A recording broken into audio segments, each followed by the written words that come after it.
mengerikan. Ditakuti pimpinan KKB Papua, Yotam Buigange ternyata lebih kejam dan sadis dari Egyanus Kogoya.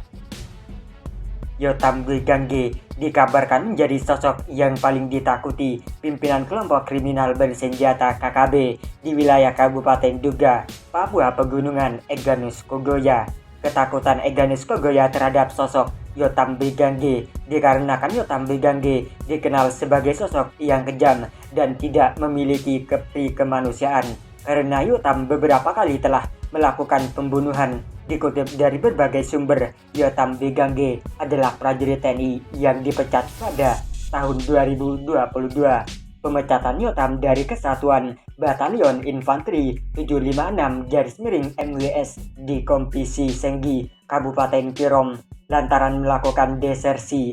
Batalion Infanteri 756-MWS Kesatuan Yotam Buigange ini berada di bawah kendali Kodim Jayawijaya. Yotam Buigange merupakan pecatat TNI yang kabur dari kesatuan pada 17 Desember 2021 lalu.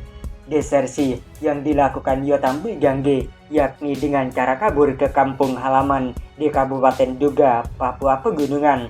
Saat berada di kampung halaman, Yotam Buigange melakukan berbagai aksi kejahatan, baik itu terhadap warga setempat maupun terhadap TNI Polri. Saat melarikan diri ke wilayah Kabupaten Duga, Yotam Buigange sempat bertemu dengan Egyanus Kogoya, lalu mereka bekerja sama dalam pembunuhan anggota Polri Bribda Diogo Rumariopen dan membawa kabur senjata Steyr dan AK-45 milik korban pada Juni 2022. Kemudian Yotam Buigange dan Egyanus Kogoya juga melakukan pembantaian terhadap warga sipil di Kampung Nonggolait, Distrik Kenyam, Duga yang menewaskan 12 orang pada Juli 2022. Yotam Buigange juga diduga terlibat dalam penembakan yang menewaskan 2 warga di Yakuhimo pada 8 Maret 2023. Kapolres Duga AKBP Rio Alexander Panelawan mengungkapkan penembakan yang dilakukan Yotam Buigange kepada warga sipil tersebut atas permintaan Egyanus Kogoya. Akan tetapi saat ini mereka sudah berpisah dan Yotam Buigange sudah memiliki kelompok sendiri, pungkasnya.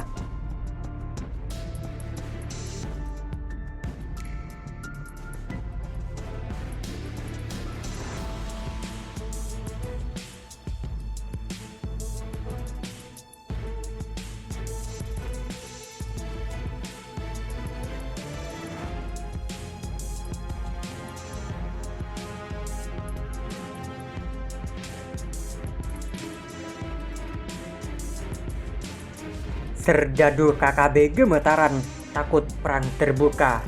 Presiden Jokowi perintah habisi teroris negara. Satu persatu perwira tinggi berpangkat bintang 1 dari pasukan elit TNI AD yang ditugaskan sebagai Kepala BIN Daerah Papua, Brigjen TNI Igusti Putu Dani Karya Nugraha dinyatakan gugur dalam kontak tembak dengan kelompok kriminal bersenjata KKB Papua. Atas gugurnya perwira tinggi tersebut tentunya membuat Presiden Joko Widodo mengeluarkan pernyataan tegas di Jakarta. Jokowi menegaskan kepada aparat TNI Polri untuk menumpas KKB di Papua, serta menegaskan bahwa tidak ada tempat untuk kelompok kriminal bersenjata di tanah Papua. Saya tegaskan, tak ada tempat untuk kelompok-kelompok kriminal bersenjata di tanah Papua ataupun di seluruh pelosok tanah air, kata Jokowi. Atas pernyataan tegas Panglima Perang TNI, Joko Widodo membuat para pentolan UPM meminta perundingan hindari perang terbuka. Hal itu nampak dari beredarnya sebuah surat dari organisasi Papua Merdeka UPM yang meminta kepada pemerintah Republik Indonesia untuk melakukan perundingan.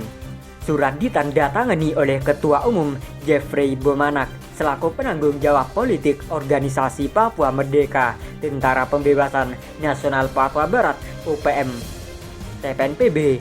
Suara tersebut diduga sebagai respon dari pernyataan Presiden Republik Indonesia Joko Widodo usai gugurnya Kepala Badan Intelijen Negara Daerah Kabinda Papua Brigjen TNI Igusti Putu Dani Karya Nugroho dalam kontak tembak dengan kelompok kriminal bersenjata KKB. Pertama, UPM sebagai organisasi induk perjuangan bangsa Papua untuk kemerdekaan dan kedaulatan bangsa Papua secara terbuka dan bertanggung jawab terhadap perang TPNPB di seluruh teritorial West Papua.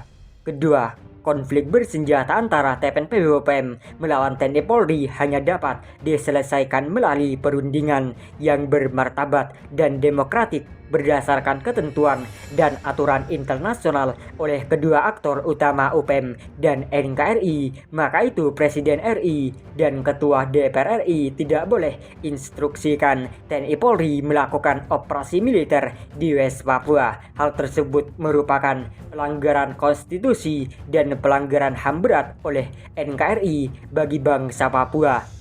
Ketiga, disampaikan kepada Gubernur Papua dan Papua Barat, DPRP, MPRP, dan seluruh bupati-bupati dan organisasi sipil perjuangan bangsa Papua, Dewan Gereja Papua, seluruh lembaga kemanusiaan di Papua secara bersama dapat mengeluarkan statement politik untuk menolak invasi militer dan operasi militer TNI Polri ke Papua. Selanjutnya, semua pihak untuk menekan pemerintahan RI secara demokratik dapat berunding bersama UPM sebagai penanggung jawab politik aktor utama konflik di tanah Papua.